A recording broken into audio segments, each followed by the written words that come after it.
The experience of infertility involves many losses. The loss of hope of what you thought your life would be like. The loss of the experience of pregnancy, of motherhood. The loss of confidence, self-esteem and self-image. These losses are real losses, but they're not as obvious to others and even those experiencing them. When there's a loss, there's grief. Grief is a normal, healthy response to a loss. I don't think anyone expects to find themselves on such a journey, and so you do have to go through a process of grieving, because as a woman you feel that it's your right to be able to get pregnant, and when that is taken away from you, it's an adjustment, and you've got to deal with those emotions, because sometimes it can just be absolutely heartbreaking and you've got to put the fragmented pieces of your life back together. When you've got family around you that's having babies, that's one of the hardest things, because you can't shut the door, you can't hide,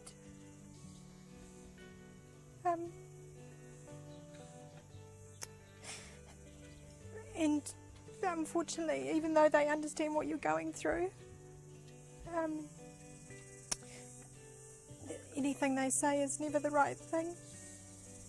Along the way it makes you understand how long your journey's been, because they might be pregnant with the first child and you think, okay, I can handle that, and then you find out they're pregnant with a second child, and you understand that you've been on this journey for years and years and years, and you think that you're never ever going to come to an end.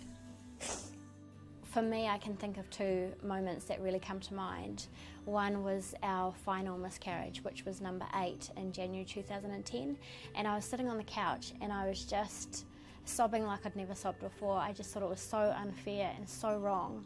Surely enough was enough. Surely this was supposed to be our time, because it seemed like it was going to be. And when that was ripped away, I just sat there totally empty and grieved, wondering how on earth we were actually going to get through this and keep going. Because for us, we don't want to give up, we want to keep going till we have our miracles. And so I was just sitting there crying so much, and it got to the point that I actually moved from the couch to the floor, because that grief was just felt too consuming, that I actually had to get that low physically because I was so low emotionally. Grief has no time limit, so have some realistic expectations about yourself. Everyone grieves in different ways, so find out what works for you and just go with it. If you need to cry, cry. If you need to talk with somebody, talk with somebody.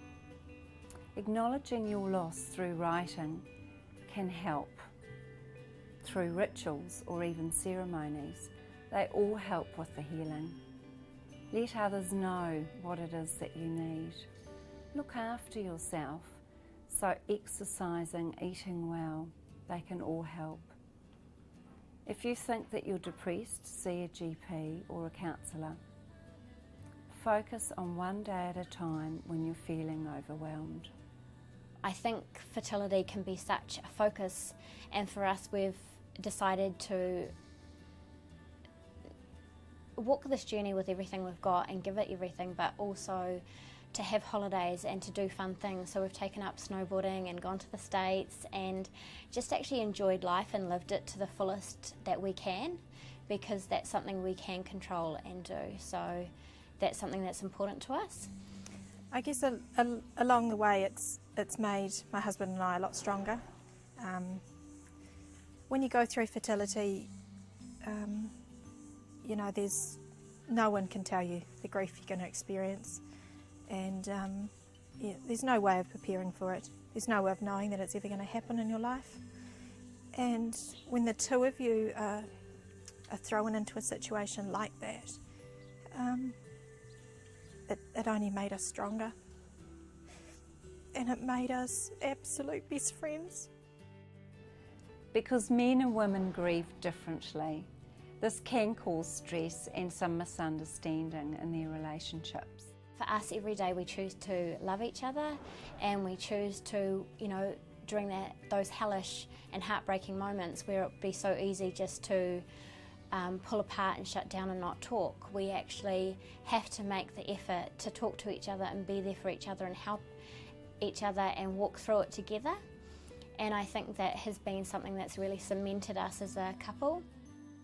When it comes to fertility, it's one of the few things in life that you have to do together. There are few relationships that aren't impacted by infertility, as it is a life crisis which can cause stress. So it's normal for the relationship to feel strained. Communicate, communicate, and communicate again. If you're going through a fertility clinic, it can help to talk to the counsellor in that clinic. There are relationship counsellors out there also that can be useful. At the start, I never told people kind of what you're going through, or you might say that, oh, you were having problems, but you don't go into it too much. It was easy to shut people off, and you know, I said to some of my girlfriends, it's great that you're pregnant and I wish you all the best, but I'm in a stage now where I can't associate with you, or I find it difficult to be around you. And they understood. If they're your friends, they'll understand, and they'll still be there. I actually pushed into God and having a deeper understanding of Him and what it meant and who I was and all of that, to have that core foundation to my life and my faith. Infertility can be an isolating experience, so it can help to talk to those who understand. I really wanted a book to know that I wasn't alone, to know that I wasn't the only one struggling like this and going through it, because you need to know those raw, unpleasant emotions that you have are what other people experience too. And so I read a few books and didn't find anything, so stupidly or bravely, I'm not sure which yet, I decided to write a book about our 8-year journey and actually published it last year. So that's been something that's good out of the horrible journey that we've been on, is to help others through that with what I was looking for to give it to them.